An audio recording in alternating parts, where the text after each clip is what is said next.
भ्रामयन् सर्वभूतानि यंत्रारूढानि मायया। श्रीमद्भगवद्गीता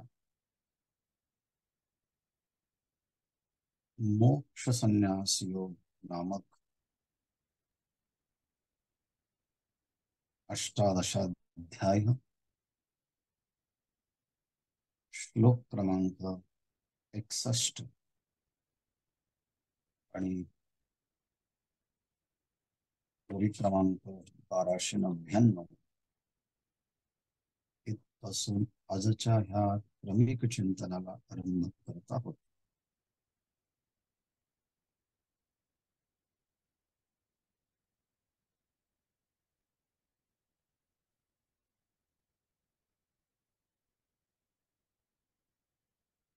ईश्वरः सर्वभूतानां हृद्देशेऽर्जुन तिष्ठति.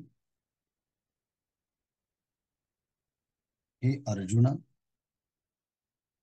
ईश्वरः सर्वभूतानां हृद्देशे यंत्रारूढानि सर्वभूतानि मायया भ्रामयन् तिष्ठति.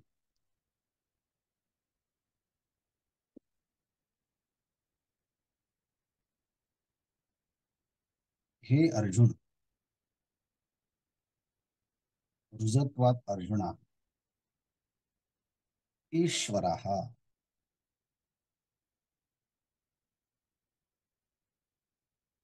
ईश्वर परमात्मा, ईशनशीलाः नारायणाः सर्वांचं ईशन करणारा, सर्वांचं नियंत्रण करणारा, सर्वांना आपल्या ताब्यात ठेवणारा असा जो परमात्मा सर्वभूतानां हृद्देशे, सर्वभूता सर्व प्राणीनां हृद्देशे, यच्च यावत प्राणीमात्रांच्या हृदयरूपी देशामध्ये, अंतःकरणामध्ये, हे अर्जुन शुक्लांतरात्म स्वभाव. इथे अर्जुनाच्या स्वभावाचं वर्णन केलं आहे. अर्जुनाला अर्जुन का म्हटलं आहे? शुक्लांतरात्म स्वभाव, अंतरात्मा स्वभाव. अर्जुनाचं अंतःकरण कसं होतं तर शुक्ल म्हणजे काय? शुद्धांतकरणम, अतिशय शुद्ध अंतःकरणाचा अर्जुन असल्यामुळे त्याला शुक्लांतरात्मा स्वभाव विशुद्ध अंतःकरण. अहश्च कृष्णार्जुनम, अहश्च कृष्णम अर्जुनम, अशा भगवान श्रीकृष्ण आणि अर्जुन हे दोन्ही एकच आहे इथे दर्शनात असं विचारांती लक्षात आल्यामुळे तिष्ठती, स्थितीं लभते. कथम तिष्ठती? तो परमात्मा काय करतो? भ्रामयन सर्वभूतानि, भ्रामयन भ्रमणं कारयन सर्वभूतानि यंत्रारूढानि, यंत्राणि आरूढानि तिष्ठति, तिष्ठतानि एव इति एव शब्दः अत्र द्रष्टव्यः. भगवंत सांगतात, हे बाबा अर्जुना, ईश्वराः परमात्मा जो आहे सर्व प्राणी मात्रांच्या हृदय देशामध्ये आहे. ज्याप्रमाणे यंत्रारूढाणी सर्वभूतानि, एखाद्या यंत्रावरती एखादा सजीव मनुष्य आरूढ झालेला असतो, तसं गाडीवरती फोर व्हीलरवरती ड्रायव्हर आरूढ झाला होऊन त्या गाडीचं संचलन करत असतो. मोटरसायकलवरती चालक बसून गाडीचं नियंत्रण करत असतो. त्याप्रमाणे सगळे प्राणी मात्र हे यंत्राप्रमाणे असून परमात्मा भ्रामयन सगळ्या प्राणीमात्रांच्या वरती यंत्राप्रमाणे आरूढ होऊन सर्व भूतांचं मायेया म्हणजे मायेच्या द्वारे भ्रमण करत आहे. इथे या श्लोकामध्ये ईश्वराचं स्वरूप सांगितलं आहे. ईश्वराचं स्वरूप प्रतिपादन करत असताना तो ईश्वर कसा आहे, प्रस्तुत प्रकरणात ईश्वराचा विषय कसा आला आहे, त्याचा आपण थोडासा गोषवारा पाहूया. या श्लोकाची आणि विषयाची पार्श्वभूमी समजून घेऊन या विषयाचं चिंतन. भगवंताने अर्जुनाला सांगितलं की बाबा अर्जुना, तू तुझ्या स्वभावाच्या द्वारे बांधला गेला आहेस. निबद्धास्वेन कर्मणा स्वभावजेन स्वेन कर्मणा निबद्धा. क्षत्रिय वंशात जन्माला आल्यामुळे क्षत्रिय गुणवत्तेने गुणांच्या द्वारे पूर्वजन्मातील कर्माच्या द्वारे स्वतः त्या कर्माने बांधला गेला. आणि मी युद्ध करणार नाही असं मोहामुळे जरी म्हणत असला तरी प्रकृतीच्या वशीभूत असल्यामुळे तू युद्ध करणार. कारण शास्त्र संस्कार सिद्ध असणारा हा तुझा स्वभाव आहे. त्यामुळे मी उठणार नाही असं तू कसं म्हणतो. शौर्यम तेजो धृतिराक्षम इत्यादी गुण तुझ्यामध्ये आहे. आणि म्हणून रथामध्ये एखाद्याचे हात पाय बांधल्यानंतर तो जर म्हणत असेल की मी कुठे जाणार नाही, पण तो ज्या रथामध्ये आहे तो रथ मात्र वेगवान आहेत ना, त्यामुळे तो रथ जिकडे जाईल तिकडे त्याला जावं लागणार आहे, कारण तो त्या रथाच्या अधीन आहे. तरी बांधोनी हातपाय जो रथी घातला होय, तो न चले तरी जाय दिगंता जीवी. तसं आपल्या प्रकृतीकडनं बांधला गेला आहे, स्वभावाने बांधला गेला आहे. मी काहीच करणार नाही असं जरी म्हटलं आणि शांत राहिलास, मी काही न करी म्हणून ठासी, मी काहीच करणार नाही म्हणून तू स्थिर राहशील, स्तब्ध राहशील. भगवंत खात्रीने सांगतात अर्जुना, भरवशेनी तूची करसी. निश्चितपणे भरवशानं सांगतो की तू युद्ध करणार आहेस. विराट नगरीमध्ये उत्तराच्या गायींचं हरण होत असताना पळून जाणाऱ्या त्या उत्तराला तू सारथी बनवलं आणि त्या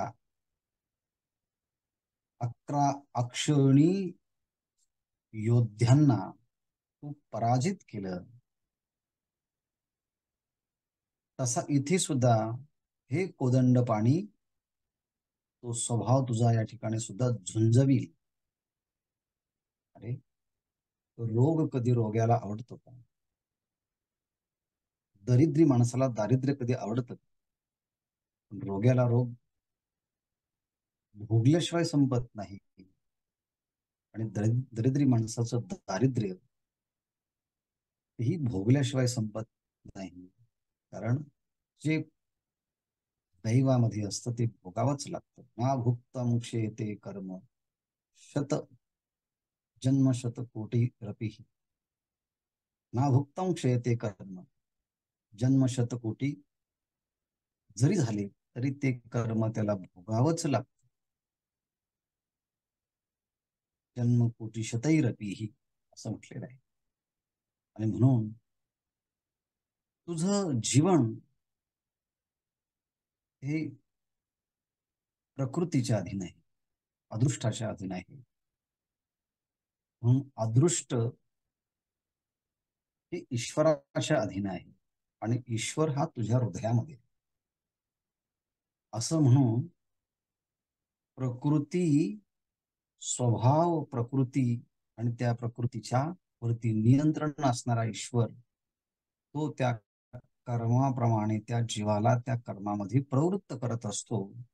आणि असा असणारा ईश्वर तर तुझ्या हृदयामध्येच आहे. त्यामुळे तुझं मागचं कर्म, त्रिगुणात्मक प्रकृती, पूर्वीचे संस्कार, पूर्वजन्म, क्षत्रिय वंशातील तुझे आई वडील, त्यांचे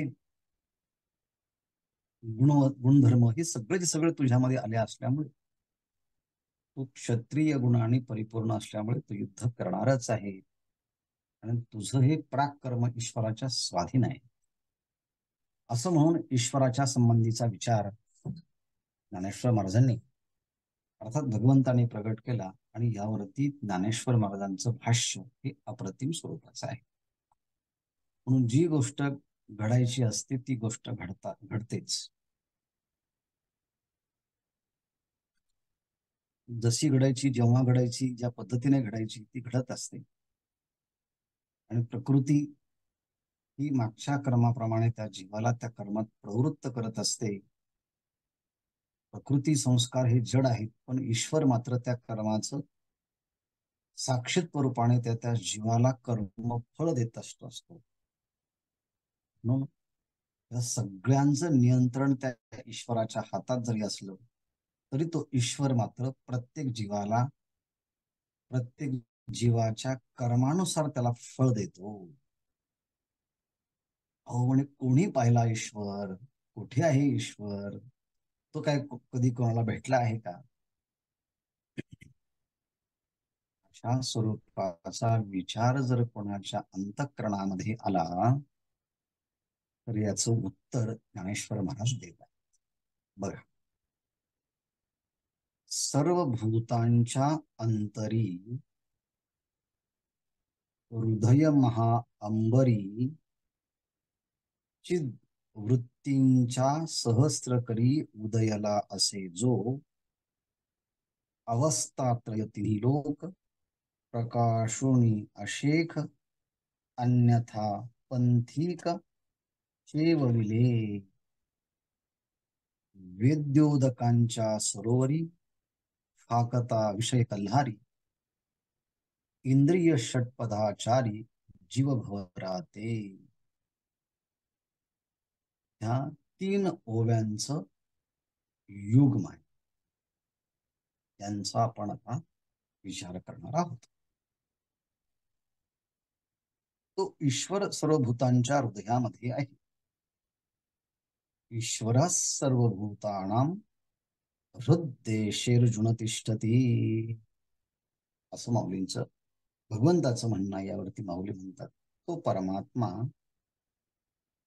सर्वांच्या अंतःकरणामध्ये कसा आहे तर पहा, सर्व भूतांच्या अंतरी या विश्वामध्ये पृथ्वी तलावरती संपूर्ण या 14ही भुवनांच्या मध्ये आपण जर विचार केला मंगेपासून तर ब्रह्मदेवाच्या पर्यंत या सगळ्यांच्यासाठी आपण एक शब्द वापरूया, सर्व भूत. हे सगळे काय आहेत? भूत आहेत. भवन्ति ती भूतानि, हे सगळे निर्माण झाले. आणि या सगळ्या प्राणीमात्रांच्या अंतरामध्ये म्हणताना हृदयामध्ये अंतःकरणा तो परमात्मा यावत प्राणीमात्रांच्या अंतःकरणामध्ये आहे. म्हटले सर्वांच्या अंतःकरणामध्ये आहे, पण आम्हाला तर त्याची कल्पना नाही. माऊली सांगतात तो परमात्मा कसा आहे पहा. म्हणून सर्व भूतांच्या अंतरी शब्दाचा विस्तार केला आहे हृदय. आणि हे साधं हृदय नाही म्हटलं, हृदय महा. आणि अंबर शब्दाचा अर्थ आहे आकाश. आणि अंबरी आकाशामध्ये. कोणत्या आकाशामध्ये? साध्या आकाशात नाही, महाअंबरी, मोठ्या आकाशात. पण ते मोठं आकाश म्हणजे कोणतं मोठं आकाश?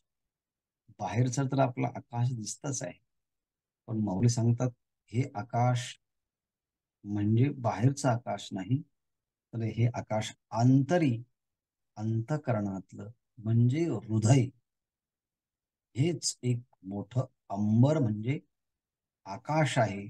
आणि ह्या हृदयरूपी महाआकाशाच्या, सर्व प्राणीमात्रांच्या हृदयरूपी महाआकाशाच्या मध्ये एवढं झालं. सर्व भूतांच्या अंतरी हृदय महाअंबरी. दृष्टांत कसा आहे?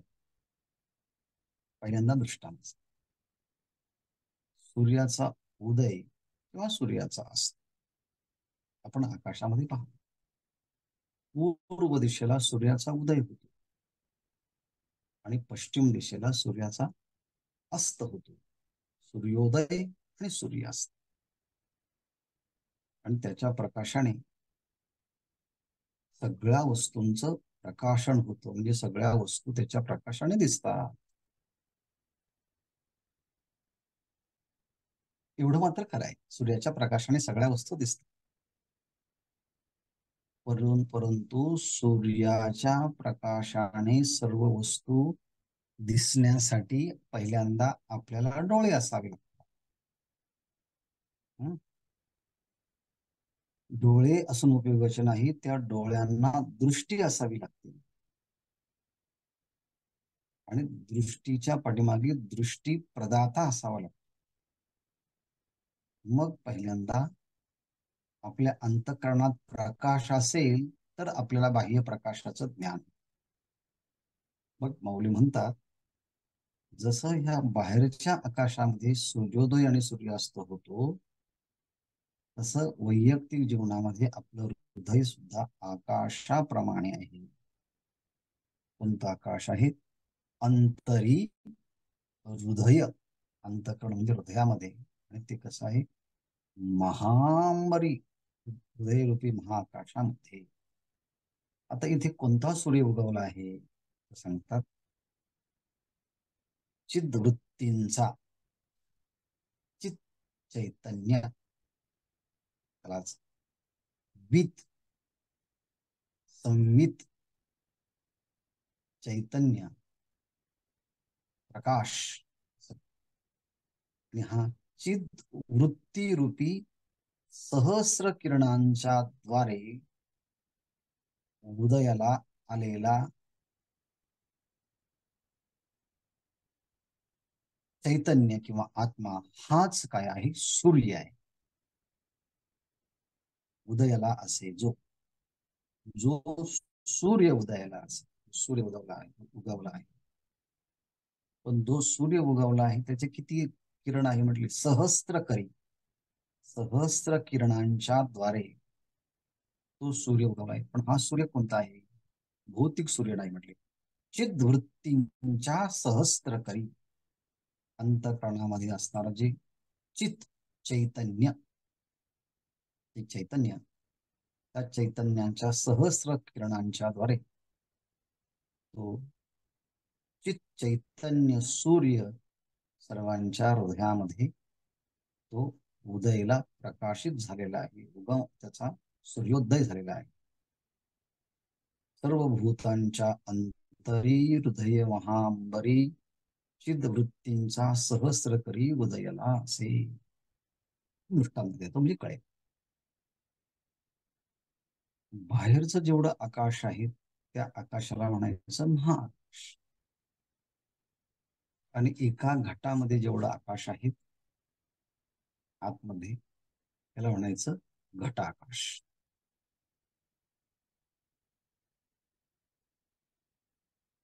आणि बाहेर जेवढं आकाश आहे त्याला म्हणायचं महाआकाश. आता आकाश हे एकच आहे, पण घट उपाधीला धरून जेवढं व्यापलं त्याला म्हणायचं घटाकाश. आणि संपूर्ण सृष्टीला व्यापलं आहे ते महाआकाश.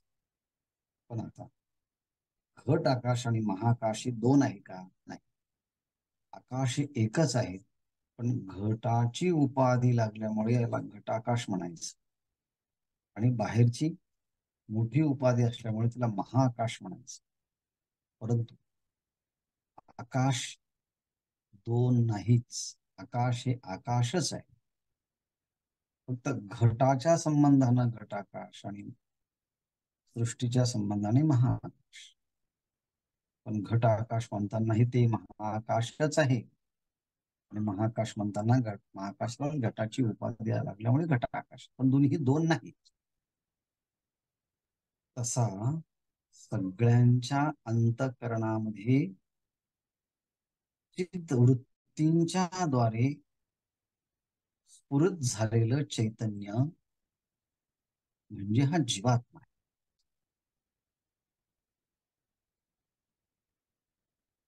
आणि संपूर्ण सृष्टीला व्यापून असणारं जे चैतन्य तो परमात्मा, त्याला परब्रह्म असं. जसं घट आकाश आणि महाआकाश एक आहे, तसं देहाची उपाधीला व्यापून असणारं चैतन्य हा जो जीवात्मा आहे आणि संपूर्ण सृष्टीला व्यापून जो परमात्मा, अर्थात ते तत्व जे आहेत ते तत्व हे एकच आहे. तत् हे सर्वनाम आहे आणि त्वम हे सर्वनामाच आहे. दोन्हीही सर्वनामाच आहे, दोन्ही एकच आहे. तसं आतमध्ये असणारही चैतन्यच आहे, बाहेर असणारही चैतन्य आहे. म्हणून सुरुवातीला म्हणालो होतो, आतमध्ये ह्या चिद्वृत्ती असल्यामुळे त्या चित चैतन्याच्या प्रकाशाने डोळे प्रकाशित होतात आणि त्याच्या प्रकाशाने सगळं बाहेरचा प्रकाश हा दिसतो. म्हणून पहिल्यांदा आतला प्रकाश आणि तो असेल तर मग बाहेरच्या प्रकाशाचा. आतला प्रकाश एकदा विझला, बाहेरचा प्रकाश असूनही काही दिसत नाही. मृत व्यक्तीला काय आहे, बाहेरचा प्रकाश सगळीकडे आहे, पण आतला प्रकाश, तो अंतरीचा दिवा मावळला ना, मावळू देऊ नये असं गीतामध्ये म्हटलं आहे. पण हा सर्व भूतांच्या अंतःकरणाच्या मध्ये हृदयरूपी महाआकाशामध्ये चिद्वृत्तींच्या सहस्र किरणांच्या द्वारे जो उदय पावलेला आहे.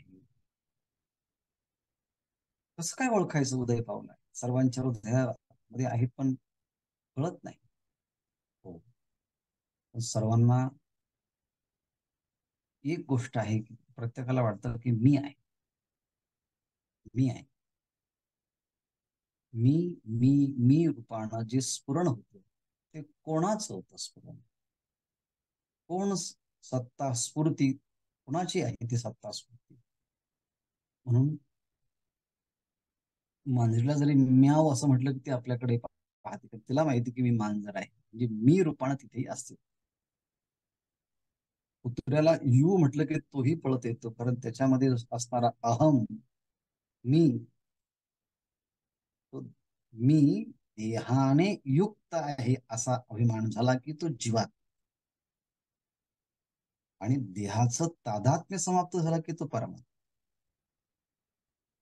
म्हणून सर्व भूतांच्या हृदयरूपी महाकाशामध्ये मी मी मी मी रूपानं जे स्फुरण होतं ते स्फुरण सगळ्या प्राणी मात्रांचं, गाय, बैल, शेळी, मेंढी,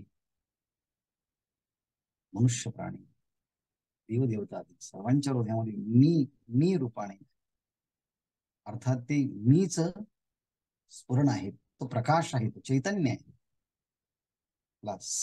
चिद्वृत्तींचा सहस्त्र करी, चिद्वृत्तींच्या सहस्त्र किरणांच्या द्वारे सर्व प्राणीमात्राच्या अंतःकरणामध्ये हृदयरूपी महाअंबरामध्ये त्या चैतन्याचा उदय झाला. आणि सूर्य हा तरी उगवतो, मावळतो, अंतःकरणातला सूर्य हा उदय आणि अस्त शिवाय असणारा, हा कायमस्वरूपी असणारा हा सूर्य आहे. हा अंतरीचा ज्ञानदीप आहे, म्हणून तो कधी न भिजणारा आहे. त्याचा प्रकाश आपण जागृतीमध्ये असलो तरी त्याच्याच प्रकाशाने सगळ्या वस्तूंचा ज्ञान होतो. सगळ्या वस्तूंचं ज्ञान चैतन्याच्या ज्ञानामुळे.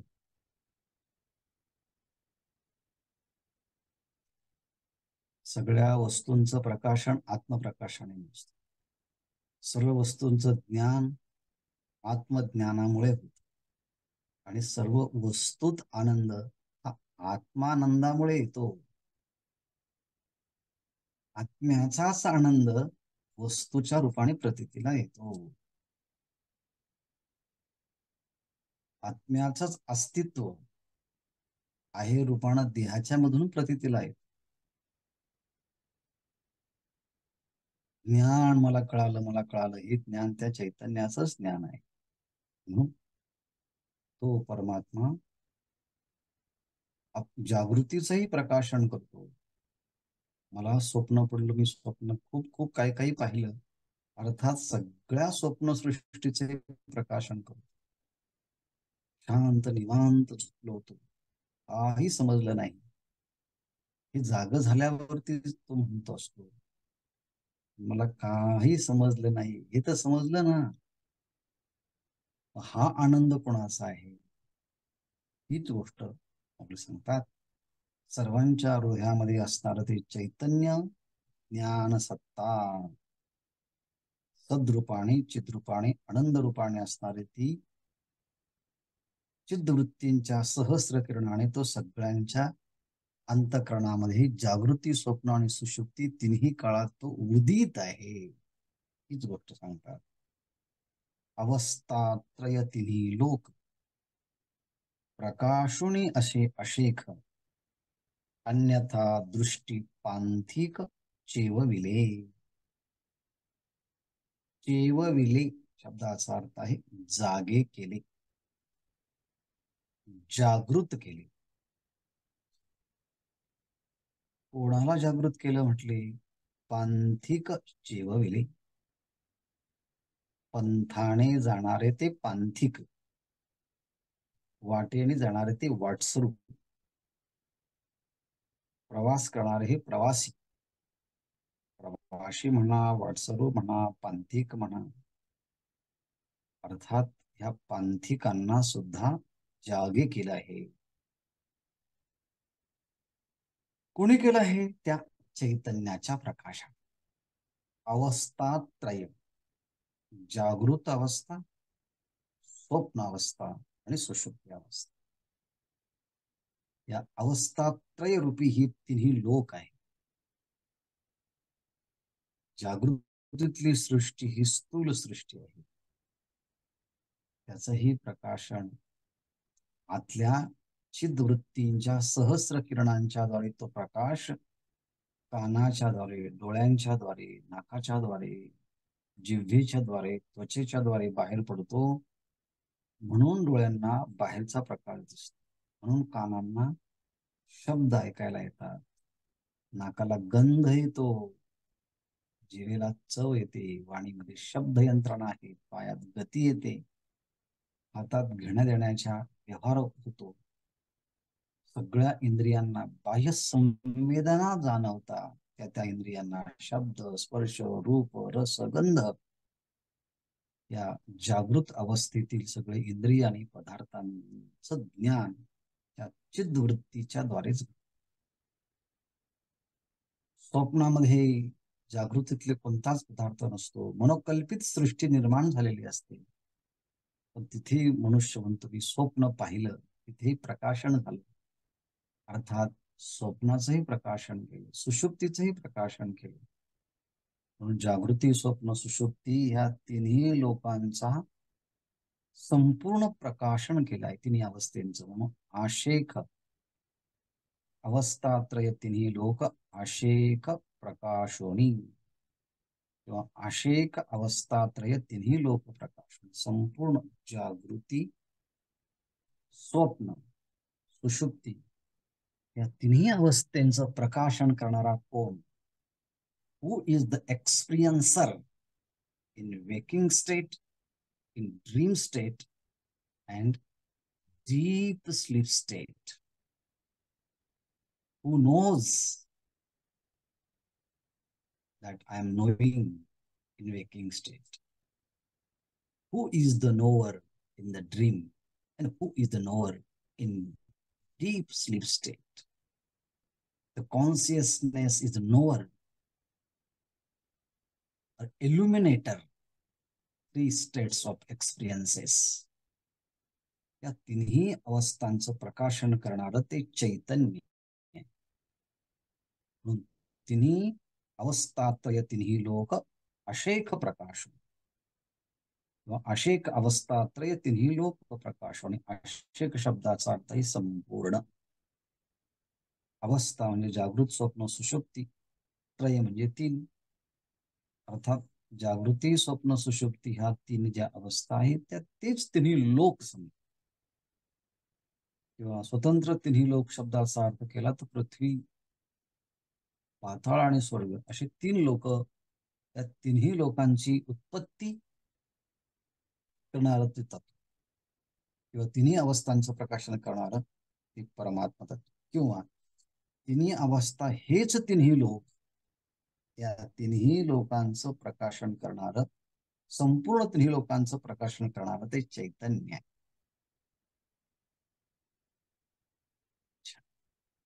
आणि अन्यथा दृष्टी पांथिक चेवविले, चेवविले जागविले, पांथिक पांथस्थ वाटसरू. कसे आहेत ते? अन्यथा दृष्टी, दृष्टी दोन प्रकारची. एक आहे यथार्थ दृष्टी, दुसरी आहे अन्यथा दृष्टी. रज्जूला रज्जू रूपाने जाणणं ही यथार्थ दृष्टी. आणि रज्जू पडला आहे, परंतु अज्ञानामुळे ती न कळाल्यामुळे त्या न कळणाऱ्या रज्जूवर सर्पाचा भास झाला आणि हा सर्प आहे अशी जर प्रतीतीला येऊ लागली, कोणी म्हटलं खरोखरच हा सर्प आहे, तर समजायचं ही अन्यथा दृष्टी.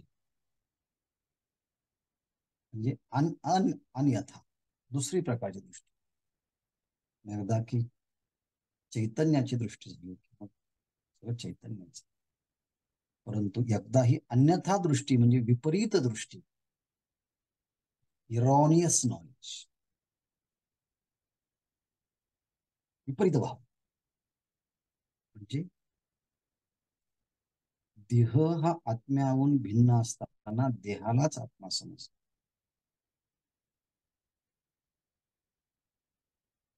मी आणि देह याचा काही संबंध नसताना देहालाच मी समजायला लागतो आणि देहाच्या संबंधानं माझे आहेत असं समजायला. सुख हे आत्म्याचं स्वरूप असताना व्यक्तीच्या आणि वस्तूंच्या माध्यमातून सुखाचा शोध घेणं विषयात सुख आहे अशी समजूत म्हणजे ही अन्यथा दृष्टी. परमात्मा सत्य आहे, जगत मिथ्या आहे, पण परमात्माची अनुभूती नाही तर जगत सत्य आहे असं वाटलं ही अन्यथा दृष्टी. संपूर्ण सृष्टीला कारण ही चैतन्य आहे, पण न कळल्यामुळे सृष्टीला कारण जड आहे अशी जी काही दृष्टी आहे. सगळे जीव वास्तवता पाहिले तर एकच आहेत, सगळ्या जीवाच्या मध्ये लिंग भेदाचा स्वरूप पाहून फरक करणं ही अन्यथा दृष्टी. म्हणून विपरीत ज्ञानाला प्राप्त झालेली दृष्टी म्हणजे अन्यथा दृष्टी. अर्थात अन्य संसारिक जीव अन्यथा दृष्टी प्राप्त झालेल्या ह्या जीवांनाही जागवण्याचं काम या आत्मसूर्यानेच केलं. म्हणून प्रत्येक अवस्था आणि प्रत्येक अनुभूती जीवाला त्याचं वास्तविक स्वरूपाचं दर्शन घडवण्यासाठीच दिलेली. प्रत्येक अवस्था, प्रत्येक अनुभव, what ever it may be, कोणताही अनुभव येऊ द्या, कोणतीही अवस्था येऊ द्या, जीवाला अंतिम त्याच्या स्वरूपाकडे घेऊन जाण्यासाठीच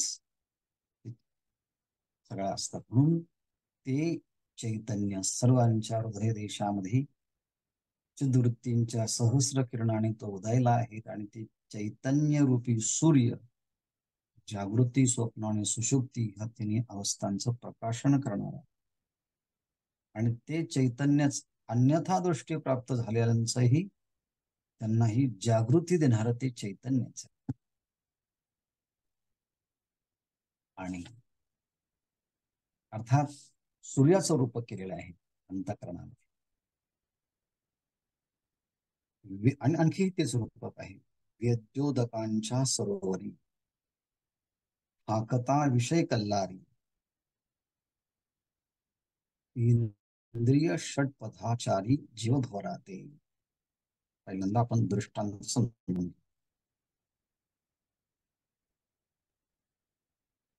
पाण्याचं मोठं सरोवर असेल, त्या सरोवरामध्ये कमळ असावी, ती कमळ विकासलेली असावी आणि त्यातला सुगंध मकरंद आस्वादन करण्याकरता त्या ठिकाणी लांबून भ्रमर येतात आणि भ्रमर त्यातल्या मकरंदाचं सेवन. दृष्टांत माहिती.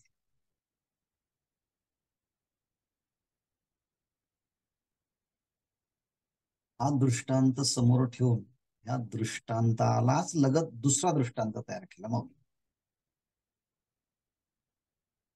आणि ते म्हणजे हे संपूर्ण सृष्टीतले पदार्थ ज्याला कळतात तो ज्ञाता. आणि ज्याच्या प्रकाशाने जे पदार्थ कळतात त्या सगळ्या वस्तूंना म्हणायचं ज्ञेय. म्हणजे जाणल्या जाणाऱ्या सगळ्या वस्तूंना ज्ञेय म्हणायचं.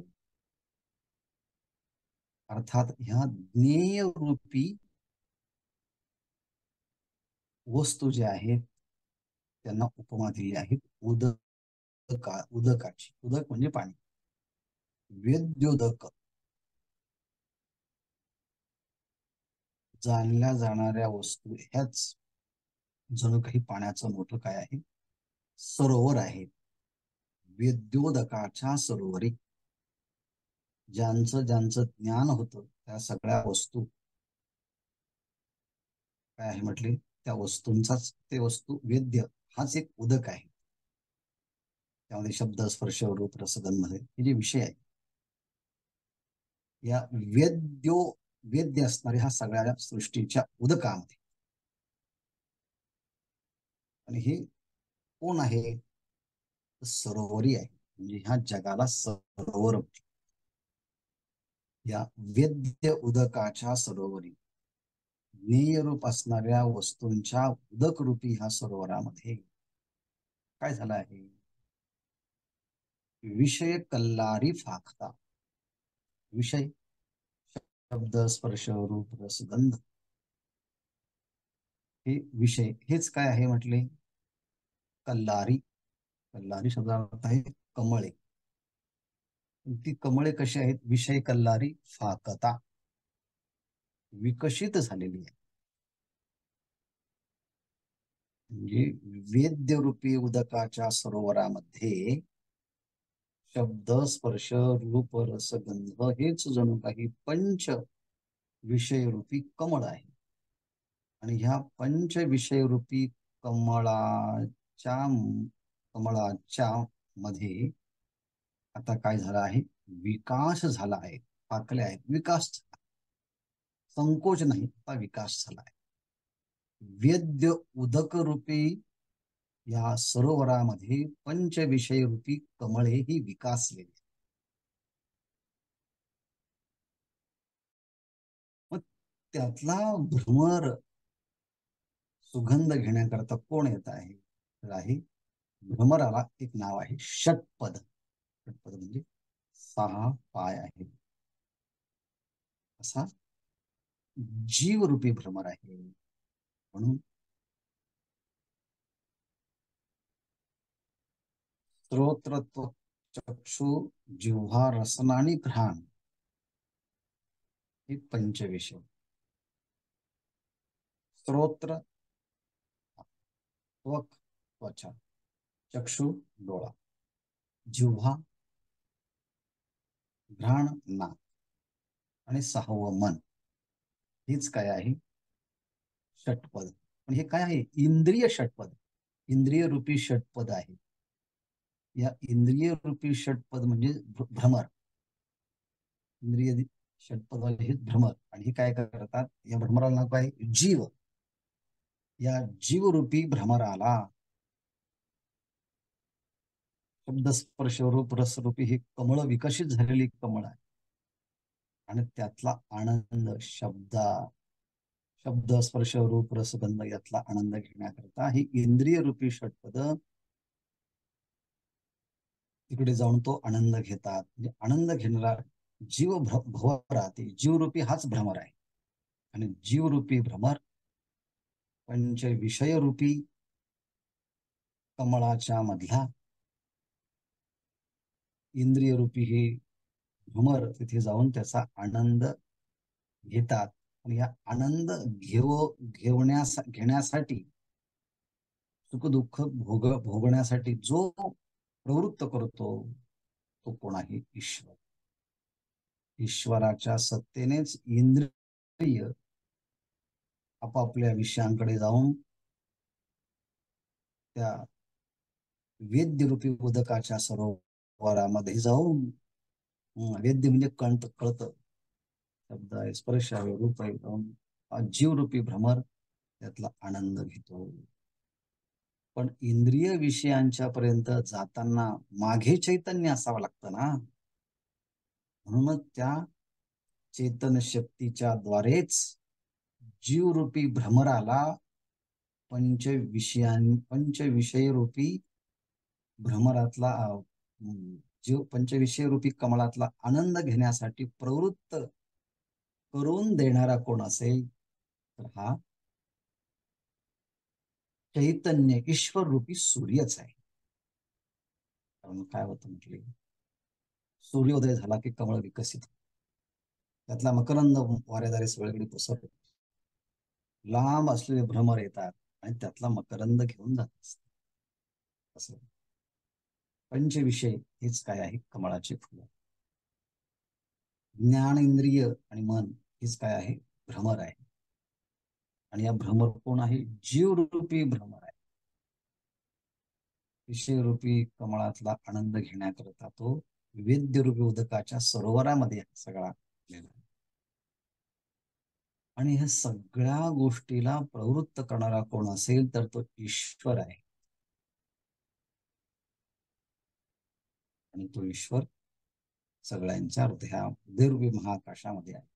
मी रूप, हे मोठं रूपक केलं माऊली म्हणजे असो असो असो रूपक. हे तो ईश्वर सकल भूतांचा अहंकार पांघरुणी निरंतर उल्हासत असे. एका विषयातून दुसऱ्या विषयाचा जन्म कसा होतो, हे रूपक असो म्हटलं तर हे दोन ओव्यामधलं.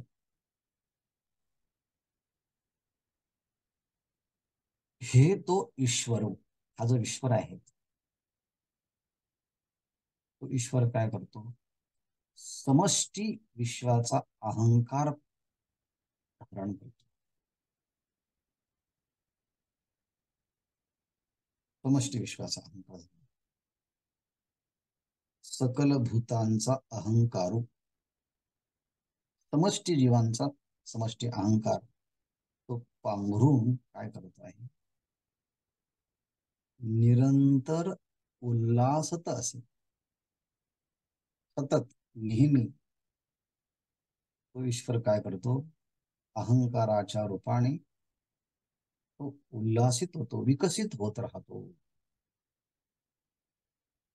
म्हणून संपूर्ण सृष्टीच्या मध्ये प्रत्येक जीवाने देह पाहिला की माझं माझं माझं माझं माझं असतो.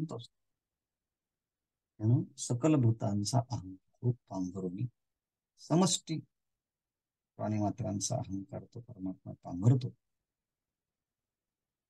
सगळ्या जीवांना देहाच्या संबंधानं अहम आणि मम ही भावना उत्पन्न करितो. आणखी खूप सुंदर विवेचन या सगळ्या ओव्यांच्या मध्ये आहे. क्रमाक्रमाने पुढच्या ओव्यांचं काही युग्म आहे, एक ओळी वाचून जाणार नाही. म्हणून आज आपण तूर्त ह्या विषयाची सुरुवात करूया, जी केली आहे 1 2 3-4 ओव्यामध्ये आजचा हा विषय पाहिला आहे. आणि उद्या या उर्वरित सगळ्या विषयांचा परामर्श घेऊन या ओव्यांच्या माध्यमातून चिंतन करूया. तूर्त थांब.